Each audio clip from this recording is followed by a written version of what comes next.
January the 1st, 1523. The last Knights Hospitaller board their ships in the harbor of Rhodes and sail away. They have spent 6 months being bombarded into rubble by Suleiman the Magnificent. They have lost the island they held for 2 centuries. They have nowhere to go. The most celebrated military order in Christendom, the men who turned away the conqueror of Constantinople 40 years earlier, sail into the Mediterranean with their weapons, their relics, their wounded, and no destination. They will spend the next 7 years like this, moving from port to port across Italy and France. Temporary quarters in Messina, in Viterbo, in Nice, petitioning every Catholic king in Europe for a permanent home. Praised everywhere, helped by almost nobody. The men who bled for Christendom for 4 centuries, sleeping on the charity of the same powers who had ignored their requests for reinforcements 6 months earlier. This is the moment that reveals everything about what the Hospitallers actually were. Not what they fought for, what they were willing to endure for it. Rewind 5 centuries.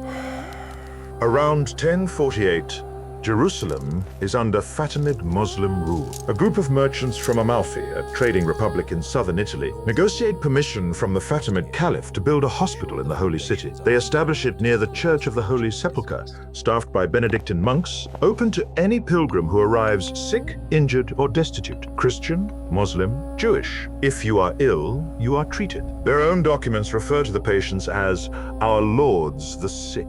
This is not a crusading order. Note an army, a charity run by Italian merchants under a Muslim government. This is where the Hospitallers begin. In 1099, the First Crusade takes Jerusalem. A lay brother named Gerard stays through the siege and stays after it, running the hospital through the violence and the chaos of conquest. Pope Paschal II formally recognizes his institution in 1113, the Order of the Hospital of St. John of Jerusalem. Gerard dies in 1120.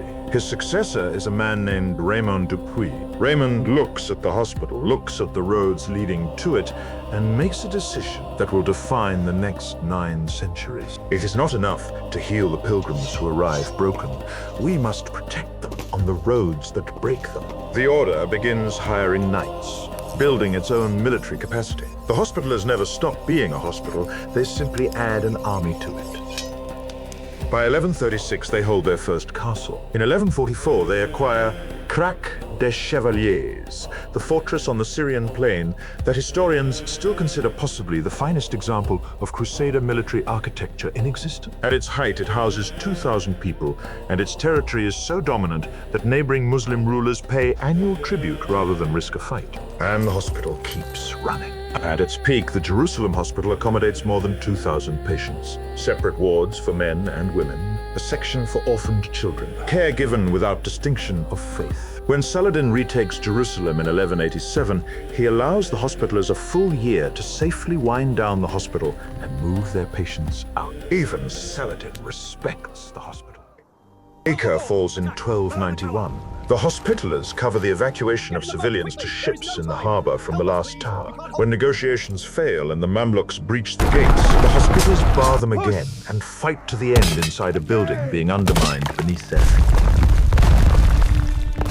They move to Cyprus. Then they set their sights on Rhodes, an island off the southwestern coast of Anatolia, lightly defended. They take it in 1309 after years of campaigning. They are now a sovereign power with a territory, a fleet, and a city. They build a navy. The Holy Land is gone. The overland pilgrim routes are gone.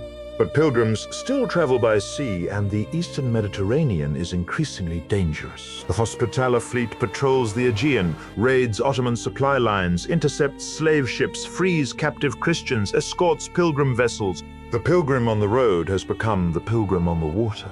The Hospitallers follow them there.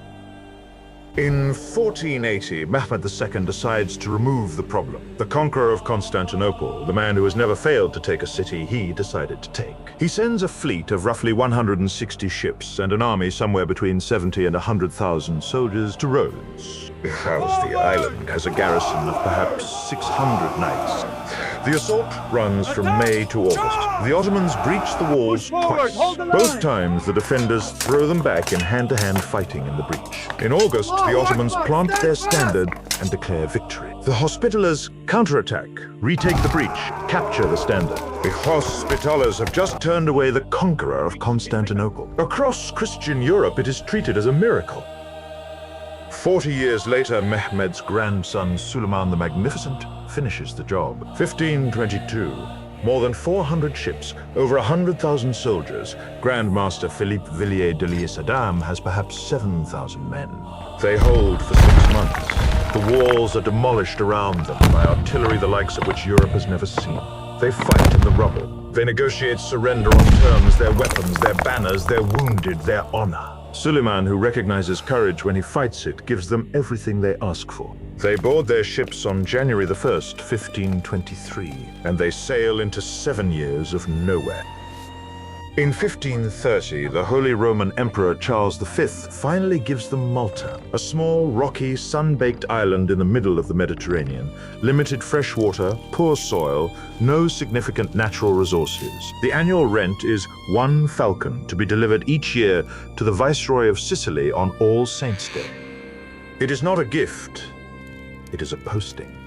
Many of the knights spend years still hoping to retake Rhodes.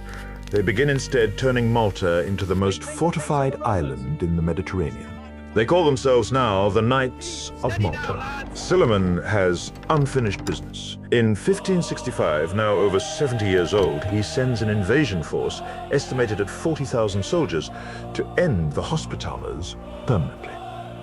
With them comes Dragut, the most feared naval commander in the Mediterranean, governor of Tripoli, a man who has spent decades terrorizing the coastlines of Europe, a man so respected by his own side that Suleiman has given him overall command, a man who was once a galley slave, captured and chained to an oar for years before being ransomed back. Grandmaster Jean de Valette, 70 years old, commanding the defense of Malta, had served at Rhodes as a young knight and knew Dragut by name. Both men knew exactly who they were fighting.